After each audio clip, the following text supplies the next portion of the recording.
as we look at graphing sine, you're going to notice a lot of connections to what we've already done with graphing cosine, which is why we spent a bunch of time with graphing cosine first, and now we shift over to graphing sine. I want to grab those values real quick. So if we wrote out all the values for sine for the different angles, this is what we'd be looking at. This is all the information just from the unit circle. You don't have to copy down that whole table. But basically, we're just going to start plotting these points. So for instance, I might plot the point that's here at 0 degrees being 0. So I go up and I plot the point at 0, 0. Then I plot the point that's at 31/2. If 90 is here, 30 would be a third of that, so I'm going to go over a third as far, so that would put it right there. So that is where it's going to be up 1/2. So I plot the point there.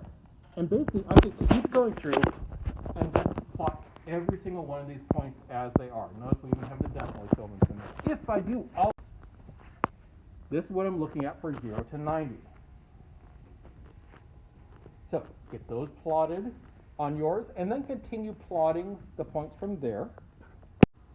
And if all goes well, this is what your graph should look like when you've plotted all those points. So make sure they're all looking good, that you have a good feel for what that graph is actually going to look like. And then once you have all these points plotted, hopefully you're recognizing this looks kind of familiar. If we draw the curve in that goes through these points, yeah, this looks a lot like cosine, right? In fact, in many ways, it is cosine. If I wanted to continue this graph, so if I want to go past 360 now, remember with cosine, we just continue the pattern. With sine, same thing. We just continue the pattern. So where we left off here at 360 should be the same as what it would be here at 0. So from 360, we can expect that it's just going to keep going up, and then it's just going to keep following that exact same pattern, right? And so I can just extend that pattern out to finish out the graph. All right, so as we take a look at this graph now, this really does look a lot like cosine. Really, sine and cosine are the same basic graph. There's only a very small, subtle difference between the two, and basically it's just a matter of where they start. I want to show you that by actually putting the two together here. So this is if I put both on the same set of axes. You can see that cosine is here in the blue, and sine is in the red. Notice that it's basically the same graph. In fact, literally, if I took my blue graph here and moved it all over to the right, 90 degrees, we end up with sine. Cosine shifted right 90 degrees is sine. That would be the exact same graph. So why do we have both? Well, as we've seen with trigonometry, cosine is used for some calculations, sine is used for the other calculations. But the beautiful thing about this is that it means all the stuff we know about cosine is also going to apply to sine. The only difference is just remembering, really, where do we start from? Let me give you a little hint here. This is a nice, easy way to remember it for most people. Cosine starts at the top, and then it goes middle, bottom, middle, top, middle, bottom, middle, top, middle, bottom, middle, top, middle, bottom, and so on and so forth, right? Whereas sine starts in the middle and then goes to the top. And so if you go middle, top, middle, bottom, middle, top, middle, bottom, middle, top, middle, bottom, it's the exact same pattern, it's just a matter of where we start in it. And so if you remember that cosine always starts at the top and sine starts in the middle on the way to the top, you know which one's which, and you can graph either one, because all the rules of one apply to the other. All right, and then similarly, you remember that we've been talking about this. You put this into your notes last week, where we were seeing what these different parts of the cosine equation do. You don't need to rewrite this into your notes, though. It's the same notes that you had before. It looks slightly different, but it's the same notes. Where all of these are talking about like the The number in front here that's multiplied inside, that's your frequency. The number that's added on the end, that's your midline, and so on. That's cosine. If it's sine, nothing changes. All of the numbers in the equation do the exact same thing with sine as they did with cosine. So again, it really is the exact same graph. All the same kind of stuff is going to be there. If you got that down, then you can do these types. So let's practice finding the period, amplitude, and midline of both cosine and sine now. So check in and see how you're doing. I'm going to go ahead and run through that first one, then give you just a little bit more time to finish the other two. So for that first one, the period, remember the period gets affected by the number that's multiplied inside of sine or cosine, but that number is not the period itself. That number is the frequency. Remember, to get the period, we end up having to do either 360 or 2 pi divided by that number. In this case, because x is measured in radians, we do 2 pi divided by that. So we're going to end up doing 2 pi divided by 10, just treat it as a fraction and reduce the fraction. Amplitude is whatever number is multiplied out front of sine or cosine. If there's no number written in, then it's 1. And the midline is whatever number is added onto the end. If there's nothing added on there, then our midline is at 0. And so for this first one, there are a few little pieces there where it's like, well, if it's not there, what is it? But otherwise, same kind of thing that we're used to, right? I said I'd give you a little bit more time to finish the other two, so go ahead and finish those other two if you haven't yet.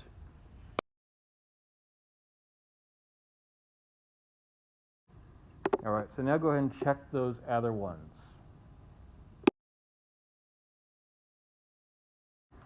And so having practiced finding some of those things, first of all, actually one thing I want to call out before I do proceed. Notice here, the first couple were cosine, but the last one was sine. Notice that didn't change anything about how we answered these questions. It didn't change anything about period, amplitude, and midline. I did not ask about phase shift, but it would not have changed anything about the phase shift either. For instance, if I asked you what the phase shift of the last one was, the phase shift in that last one would be 2 pi. Remember, it's opposite, so negative 2 pi becomes 2 pi. And so all that stuff, all those rules that you learned for cosine, yes, they still apply to sine. And that's going to be true for graphing as well, which means all you've done so far is seen a graph of just basically sine.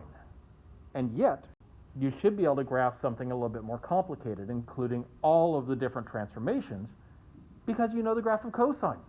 So use what you know about cosine and now sine. Please graph this one on your own. Try graphing it yourself first, and then we'll graph it together. As you start graphing this, you'll notice one of the first things you have to do is decide what your scale is going to be, both horizontal and vertical. One of the easiest ways to approach it is just do a little pre-planning. Decide ahead, okay, what's it need to be this way, and what's it look like it's going up to and down to, and those will help you. If you're still feeling unsure, I will talk about some of those specifics here in a moment as well. So in deciding what to make the scales, the horizontal scale, in some ways it's very easy, but you could make it more complicated if you want to, and I just want to touch on this as an idea. Usually we might spend a little bit more time with it, but I at least want to touch on it today. That because we're in radians, when we've been doing all these graphs before, we would always make every single one go up by pi over 2. And that's perfectly fine if you chose to do that with this one. However, I want to point something out to you. In this case, we have this 2 in here, which actually means that our graph is going to be shrunk in. So whereas we normally would complete one full cycle in that kind of space, instead we're going to be completing 2 full cycles in that. And it's going to be looking more like that. For some people, you'd rather not get it squeezed like that. You'd rather just change the scale. And so one of the things that you'll sometimes see, I'm not saying you need to, but something you'll sometimes see is saying, okay, well then I want to squish those in a little bit as well. And so I'm actually going to make this the pi over 4 instead of pi over 2. I'm dividing it by the 2 that I have up here. And so oftentimes when we graph sine, a lot of people will actually keep it so that you see the same amount of wave. They'll just change the scale to fit it. Realize that both are possible. For me, on this graph though, I want to match what most of you were already doing, so I am going to leave it as the pi over 2, going up by that scale. Now for the y-axis, the vertical scale, well, I can see that my midline is going to be up at 3. My amplitude is going to be 5, which a little bit of quick mental math tells me I'm going to be going down to -2 and up to 8. So my biggest number on my y-axis needs to at least include the 8. Given the fact that I have 10 hash marks on my y-axis, then I'm going to make my life a little bit simple. I'm just going to go up by 1s.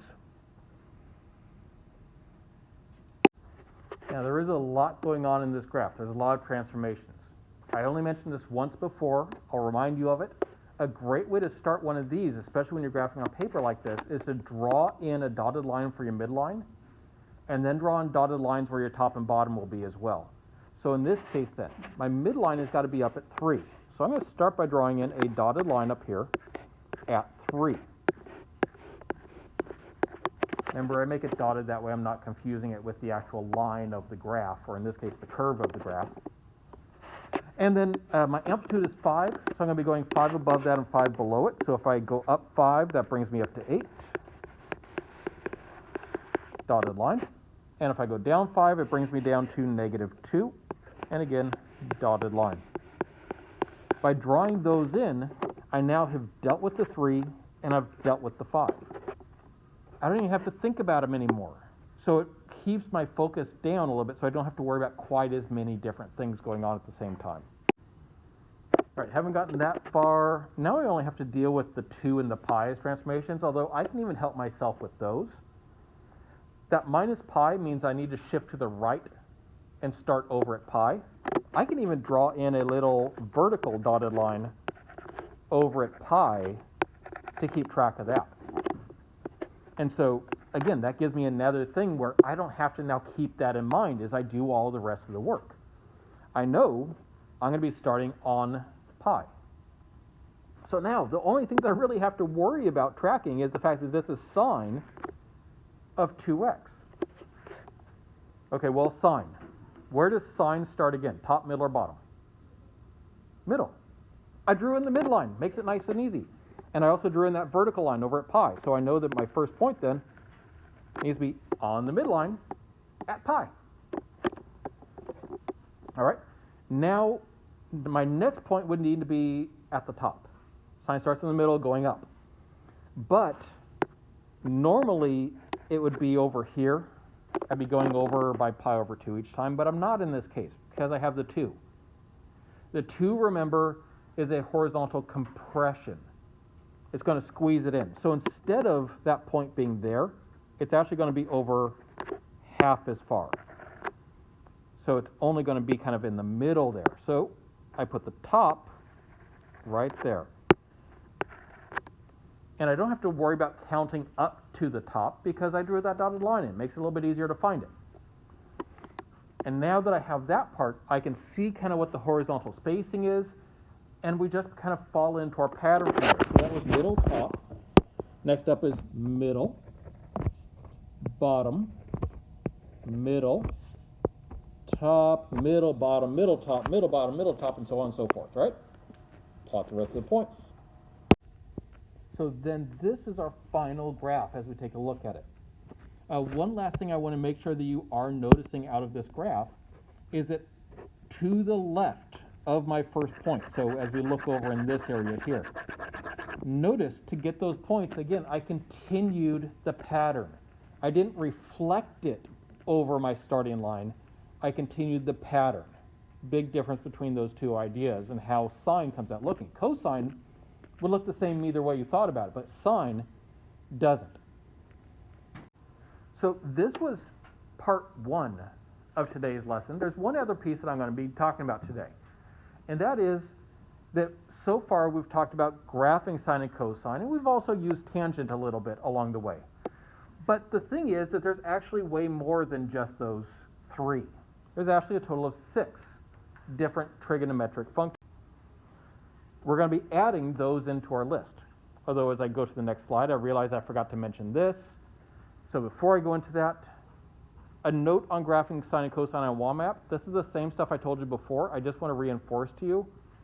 You can use either of these two buttons for graphing sine or cosine. Notice one of them starts at the top or bottom, and then the next point's top or bottom. The second one starts in the middle, and then goes to the top or bottom. Most people think of this one as cosine, and this one is sine for that reason, because sine starts in the middle. But again, you can use either for either one. The trick is just that the entire wave ends up being in the right spot. So use whichever you like, and if you're ever finding it difficult, you can always graph it first on paper, and that can help. All right, let's get into that stuff for today. This needs to be added into your notes. The first three are very familiar, right? You can do those by memory by now. But the last three, not so much. And then the question also did come up, are we going to have to graph these? Not right now. We're only going to be graphing sine and cosine in this class at least. Sometimes in this class we would actually get into graphing tangent as well. But with the weirdness of this year, we're just not worrying about extras. Cotangent is very similar to tangent if you get it. But then secant and cosecant are rarely graphed at this level. But if you want to go play with them, feel free. They're kind of interesting to see. But once we do a little bit more work with these today, you can actually start kind of trying to imagine what they would look like as well because of how you know sine and cosine. But we got to get it past a few things first. First up, we now start getting some interesting trig equations and expressions that start coming up. We start seeing stuff like this, which we can actually simplify. And we need to be able to start seeing how to manipulate some of these types of expressions in order to simplify them. So write this one down. This will become part of your notes as an example. We're going to see how we can simplify secant of t over tangent of t. And what difference does the fact that it's t make instead of being x? It makes no difference. It's just the variable. And so you notice you're being asked to simplify it to a single trig function. Every fraction of two trig functions like this can actually be simplified into just a single one, because those definitions that we just wrote down cover all of the different combinations. So if I want to be able to simplify this trig function, I need to redefine secant and tangent.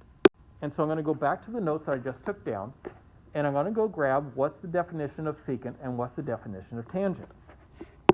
And so you can see here that secant is hypotenuse over adjacent, and tangent is opposite over adjacent. So I'm going to grab those two definitions in order to be able to simplify this. If I do that, then I now have hypotenuse over adjacent over opposite over adjacent, which I know some of you are looking at and saying, and this is better how? We now have a fraction within a fraction. How is this a good thing?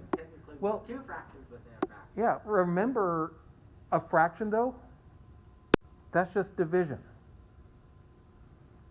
And you know how to divide fractions, because to divide fractions, we multiply by the reciprocal.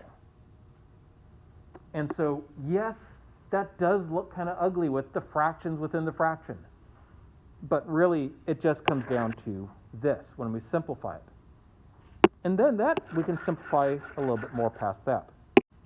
All right, and so in order to multiply those, we multiply straight across the top and straight across the bottom, which really just gives us hypotenuse times adjacent over adjacent times opposite. But we can simplify that, right? Because notice we have an adjacent at both the top and the bottom. And so if we reduce that fraction, it all comes down to just hypotenuse over opposite. Okay, we simplified that. Now we just have to figure out which trig function is that. So again, go back to our notes. And we look in our notes to see where does the hypotenuse over opposite appear. Notice that's the definition of cosecant. And therefore, our answer is cosecant of t. That's how we can take any fraction of these trig functions and turn them into a single trig function. Right, now, the interesting thing is that we could actually spend days digging deeper and deeper into ways that we can manipulate some of these. But I want to at least give you some of the results if we kept playing with some of these. Because one of the cool things about this is also that we could rewrite all of these trig functions in terms of sine and cosine only. Now, of course, sine and cosine are just themselves, but these other ones can also be written in those. Let me give you an example, like tangent. Tangent is opposite over adjacent, but notice that I could also get opposite over adjacent by doing the opposite over the hypotenuse over the adjacent over the hypotenuse. If I simplified this, the hypotenuses would cancel out and we would just have opposite over adjacent, which is tangent. Notice, this is sine. This is cosine. For that reason, tangent equals sine over cosine as well. And if we did the same kind of manipulations with the other ones, we could actually get these as the definitions. Again, I'm not going to worry about digging into the hows and whys as much here, but I want you to have these definitions as well, because they're actually very useful, as you'll see. And as you get to know these additional trig functions, at least for me, what I have found throughout my mathematical career and how some of this stuff gets used later on, is I have actually found these definitions in terms of sine and cosine to come up and be a lot more useful than these definitions over here. So if you're going to work on getting to know these, I would start by getting to know them in terms of sine and cosine. Because if you can write them in terms of sine and cosine, you can always go back to the opposite and adjacent and all that stuff. It's a little bit trickier to go the other way just off the top of your head. All right, now I want to practice with these and see how we can make use of them. So we're now going to find the exact value of one of our new functions. In this case, we're going to find the value of cotangent of pi over 6. Now I know cotangent is adjacent over opposite, but that wouldn't necessarily help me a whole lot here because I don't know the adjacent or the opposite exactly, at least not without thinking outside the box a little bit. But if I rewrite the cotangent in terms of sine and cosine, it becomes doable. Cotangent, remember, is cosine over sine. Notice the angle that's inside is the same. And so cotangent of pi over 6 is going to equal cosine of pi over 6 over sine of pi over 6. Those are values that either we would have memorized by now, or we could at least figure out. Worst case scenario, you can always check your notes. If I look at my notes here, I go to pi over 6, I can see that the cosine value is going to be root 3 over 2, and the sine value is 1/2. So this becomes root 3 over 2 over 1/2. Once again, yes, it is the fraction within the fraction thing, but you can deal with that, right? And so dividing the fractions is the same as multiplying by the reciprocal. So this becomes root 3 over 2 times 2 over 1. Multiply straight across the top, straight across the bottom. The 2's end up canceling each other out. And the whole thing just equals the square root of 3. Because 2 root 3 over 2 simplifies down to root 3 over 1, which is just root 3. All right, having done that one, let's do one more. This is going to be the last question that we do here together. Please find the exact value of this. All right, so in working this one through, the very first thing you'd want to do is take the secant and rewrite it in terms of sine and cosine. Secant is 1 over cosine. Yeah, I know, it's a little bit annoying that secant ties with cosine. It would have been nicer for memorization if the cos had gone together, right? But they didn't. So that's the way it ends up working out. So we have 1 over cosine of 7 pi over 4. Now we have to know what is the cosine of 7 pi over 4. Yes, you can check your notes, but I'm always encouraging you trying to get better and better about knowing it by heart. So let me give you a really quick illustration about how you could know this without having to look it up. I picture my unit circle. I know that pi is over here, 2 pi is over here. 7/4, that's like 1 3/4. So that tells me that it's got to be down here. So that's my angle that I'm looking at. Then it's cosine. Remember, cosine is the x coordinate of the point. So it's basically saying, what is the x coordinate of that point? In other words, what is this distance? Well, it's 7 pi over 4. All of the over 4s are root 2 over 2. So I know it's got to be a root 2 over 2. Notice that this value here is going to the right, therefore it is positive. So it must be a positive root 2 over 2. That's how I actually figured that out without having to look at my notes. But of course, you have the notes for a reason, even if it's just as a way to say, I think it's this, and then check yourself. But this is how we know what it is. I grab the notes, and I see cosine is root 2 over 2 right there. All right, now that I know that, I can fill it in. So I have 1 over root 2 over 2. So we're going to do 1 divided by the fraction. That means multiplied by the reciprocal. So 1 times 2 over root 2 would just be 2 over root 2. This is where I expect that all of you would have gotten. There's actually one step further that we could take this in simplifying it. Oftentimes, we would have spent a lot of time practicing this skill before this. I just want to kind of show it to you, get you oriented with it, though, so that you can see how to deal with it in this context. But oftentimes we'd spend a lot of time, like a couple of weeks, just on rationalizing denominators. But of course, weird year, so we've condensed a few things. But the idea is that ideally, we actually do not want to leave a square root in the denominator of a fraction. It all goes back to if you have to do the math manually without using a calculator, it's really hard to divide by an irrational number. But it's a lot easier if you got a whole number on the bottom and you're dividing by something that's an integer. So, in order to get the square root out of the bottom of our fraction here, we are going to multiply the top and bottom of that fraction by that same square root. Why?